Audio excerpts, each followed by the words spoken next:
ஓம் நமச்சிவாய. நமச்சிவாய வாழ்க, நாதன் தாழ்வாழ்க. தென்னாடுடைய சிவனே போற்றி, எந்நாட்டவர்க்கும் இறைவா போற்றி. திருச்சிற்றம்பலம்.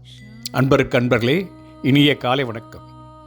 இன்று மார்கழி திங்கள் 13வது நாள், திருவம்பாவையின் 13வது பாசுரத்தை படிக்க இருக்கிறோம். ஐந்தெழுத்து மந்திரம் என்பது என்ன? அதை சொல்வதால் என்ன பயன்? ஐந்தெழுத்தை ஜீவன் உருக ஜபித்து சிவத்தோடு கலந்த தலைசிறந்த நாயன்மார் ஒருவர் இருக்கிறார்.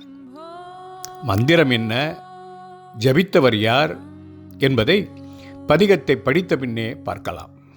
பதிகம்: பைங்குவளை கார்மலரால் செங்கமல்லர் பைம்போதால் அங்கங்கள் உருகினத்தார் பின்னும் அரவத்தால் தங்கள் மலங் கழுவுவார் வந்து சார்தலினால் எங்கள் பிராட்டியும் எங்கோனும் போன்றிசைந்த பொங்கு மடிவிர் புகப்பாய்ந்து பாய்ந்து நம் சங்கஞ் சிலம்பச் சிலம்பு கலந்தார்ப்ப கொங்ககள் பொங்க குடையும் புனல் பொங்க பங்கைய பூம்புணல் பாய்ந்தாடு ஏலோர் எம்பாவாய். எல்லாம் அருமையான பாடல் பாருங்கள். கருமை நிற குவளை மலர்கள் இந்த குளத்தின் மத்தியில் மலர்ந்து கிடக்கின்றன. அதன் அருகிலேயே சிவந்த நிற தாமரை மலர்கள் விரவி கிடக்கின்றன.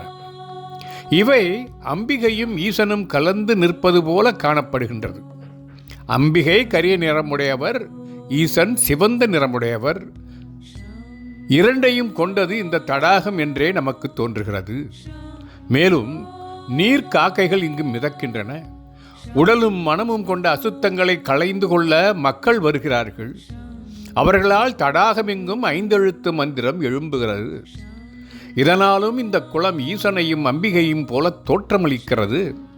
மலர்கள் நிறைந்த இந்த தெய்வீக தடாகத்தில் சங்கு வளையல்கள் சலசலக்க, கால் சிலம்புகள் கலகலவன குரல் எழுப்ப, ஆனந்தத்தில் மார்புகள் விம்ம, தடாகத்தின் மத்திக்கு சென்று மகிழ்வோடு நீராடுவோம் வா என் அழகிய தோழியே என்று அழைக்கிறார் மாணிக்க வாசகர். புற அழுக்கை சுத்தம் செய்வது தடாகம் என்றால், அக அழுக்கை நீக்குவது நமச்சிவாய எனும் ஐந்தெழுத்தே என்கிறது இந்த பாடல். என்ன பாடல்? சொற்றுணை வேதியன் சோதி வானவன் பொற்றுணை திருந்தடி பொருந்த கைதொழ கற்றுணை பூட்டியோர் கடலிற் பாய்ச்சினும் நற்றுணையாவது நமச்சிவாயவே. எத்தனை பெரிய துன்பம் வந்த போதிலும் அது நின்று நம்மை காப்பது நமச்சிவாய மந்திரமே. கோவிலுக்கு மதில் சுவரைப் போல நம் ஆன்மாவுக்கு அரணாக நிற்பது நமச்சிவாய மந்திரமே. 4 மறைகளின் நர்த்தின சுருக்கமே நமச்சிவாய மந்திரம். எல்லாவித மந்திரங்களும் தோன்றியதும் விளக்குவதும் ஐந்தெழுத்தாழே என்பது திருமுறைகள் சொல்லும் பாடம். எல்லா விளக்கும் விளக்கல்ல, அகையுருளை விரட்டும் நமச்சிவாய மந்திரமே திருவிளக்கு என்கிறது. நல்லது நல்லக விளக்கது நமச்சிவாயவே என்னும் திருமுறை வரிகள். இப்படி நாளும் நமக்கு நல்லது செய்யும் நமச்சிவாய மந்திரத்தை மார்கழி நன்னாளில் அதிகாலையில் ஜபிப்பது நலம் தரும். ஐந்தெழுத்தை ஜீவன் உருக ஜபித்து சிவத்தோடு கலந்தவர் அநேகர். அதில் தலை சிறந்த நாயன்மார் என்றால் அது சோமாசிமார் நாயனார் எனலாம். சோழ நாட்டில் திருவம்பர் என்னும் தலத்தில் மறையவர் குலத்தில் தோன்றினார். பிறந்தது முதலே சிவபக்தியில் நிலைத்து திளைத்து காணும் சகல ஜீவன்களும் சிவாம்சம் என்று கருதி வழிபட்ட பெரும் புண்ணியவானான இவர் அடியார்களுக்கு அன்னம் பாலித்து அன்னதானம் செய்து அவர்களுக்கு வேண்டியதை கொடுக்கும் இயல்பு கொண்டவர். ஈசனையே தமது தலைவன் எனது வரித்து கொண்டு நாள்தோறும் பூசைகள் யாகங்கள் என பலவிதமான ஆராதனைகள் செய்து 7 உலகம் விரும்ப தொண்டு புரிந்தவர் இந்த பெருமகனார். ஈசனுக்கு அன்பரெனில் அவரே நாம் விரும்பும் தோழர் என்று பேதங்களற்ற வாழ்வை மேற்கொண்டார். நீரணிந்த ஐந்தெழுத்தை ஓதும் அடியார்களே தனது எஜமானர்கள் என்று அவர்கள் நல்லடியை வணங்கிய மெய்யடியார். சுந்தரரின் பக்திக்கும் பாடலுக்கும் மயங்கிய இவர் அவரின் நண்பரானார்.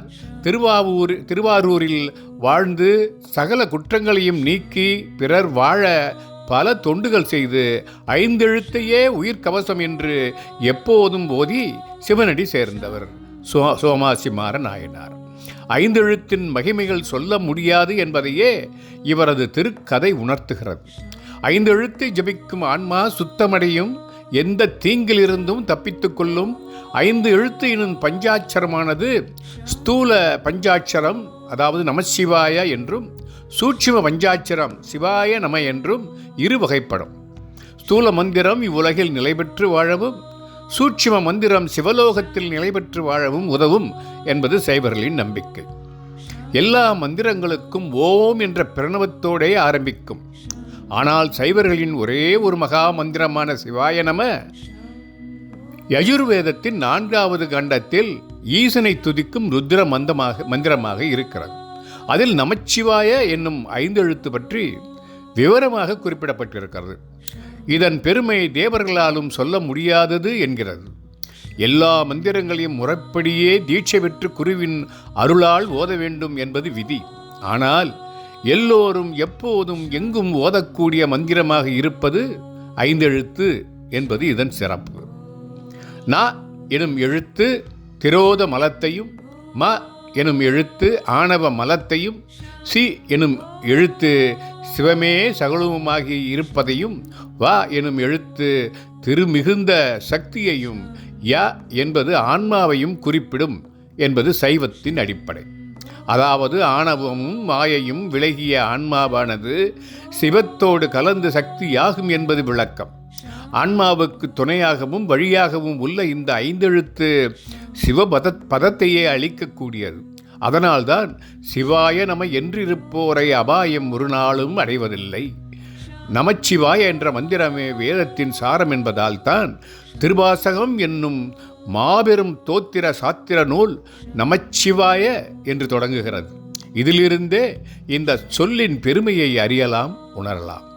புண்ணியங்கள் பலவும் அருளும் இந்த 5 எழுத்தை தழுதழுக்க நாளும் ஓதுவோம்.